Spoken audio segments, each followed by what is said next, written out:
സംസ്ഥാനത്ത് മഴ മുന്നറിയിപ്പിൽ മാറ്റമുണ്ട്. ഇടുക്കി, വയനാട് ജില്ലകളിൽ ഓറഞ്ച് അലർട്ട് തുടരും.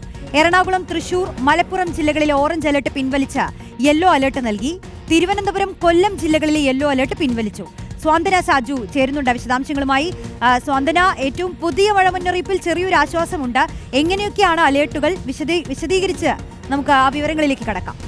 മഴ മുന്നറിയിപ്പ് നമ്മൾ രാവിലെ കണ്ടതുപോലെയല്ല. ഇന്ന് ഉച്ചയ്ക്ക് ശേഷം സംസ്ഥാനത്ത് കുറച്ച് മഴ കുറവായിരിക്കുമെന്നൊരു മുന്നറിയിപ്പ് തന്നെയാണ് ഇപ്പോൾ പുറത്തു വരുന്നത്. കാരണം ഇന്നലെ മുതൽക്ക് തന്നെ നമുക്കറിയാം വലിയ രീതിയിലുള്ള മഴയാണ് സംസ്ഥാനത്ത് പെയ്തിരുന്നത്. എന്നാൽ ഇന്ന് ആ മഴയ്ക്ക് ഒരു അല്പം ശമനം ഉണ്ടാകുമെന്ന് തന്നെയാണ് അറിയിപ്പുകൾ സൂചിപ്പിക്കുന്നത്. രാവിലത്തെ അലർട്ടുകൾ പ്രകാരം 5 ജില്ലയിലായിരുന്നു ഓറഞ്ച് അലർട്ട് ഉണ്ടായിരുന്നത്. എന്നാൽ നിലവിലിപ്പോൾ 2 ജില്ലയിലേക്ക് മാത്രമായി അത് ചുരുങ്ങിയിട്ടുണ്ട്. നിലവിലിപ്പോൾ ഇടുക്കിയിലും അതുപോലെ തന്നെ വയനാട് ജില്ലയിലും മാത്രമാണ് ഓറഞ്ച് അലർട്ട് ഉള്ളത്. അതുപോലെ തന്നെ തിരുവനന്തപുരം, കൊല്ലം ജില്ലയിൽ ഉണ്ടായിരുന്ന യെല്ലോ അലർട്ട് പിൻവലിക്കുകയും ചെയ്തിട്ടുണ്ട്. ഈ 2 ജില്ലകളിൽ നിലവിൽ മഴ മുന്നറിയിപ്പ് ഒന്നുമില്ല. ഈ ഇടുക്കിയും വയനാടും ഒഴികെയുള്ള മറ്റ് ജില്ലകളിൽ യെല്ലോ അലേർട്ടും നൽകിയിട്ടുണ്ട്. ഇതാണ് ഇന്നത്തെ അലേർട്ട്. അതുകൊണ്ട് തന്നെ സ്വാഭാവികമായിട്ടും ഈ മധ്യ കേരളത്തിലും തെക്കൻ ജില്ലകളിലുമുള്ള മഴയ്ക്ക് ഒരു ലേശം ശമനം ഉണ്ടാകുമെന്ന് തന്നെയാണ് ഇത് സൂചിപ്പിക്കുന്നത്. പക്ഷേ ഇന്നത്തെ അലേർട്ടുകൾ ഇങ്ങനെയാണെങ്കിലും നാളെ വീണ്ടും മഴ ഉണ്ടാകാനുള്ളത്, വ്യാപകമായി തന്നെ മഴ ഉണ്ടാകാനുള്ള ഒരു സാധ്യതയുണ്ട് എന്നാണ് കാലാവസ്ഥാ വകുപ്പ് പ്രവചിച്ചിരിക്കുന്നത്. അതുമായി ബന്ധപ്പെട്ട് നാളെ 5 ജില്ലകളിൽ ഓറഞ്ച് അലേർട്ട് നൽകിയിട്ടുണ്ട്. മറ്റെല്ലാ ജില്ലകളിലും യെല്ലോ അലേർട്ടാണ് നൽകിയിരിക്കുന്നത്.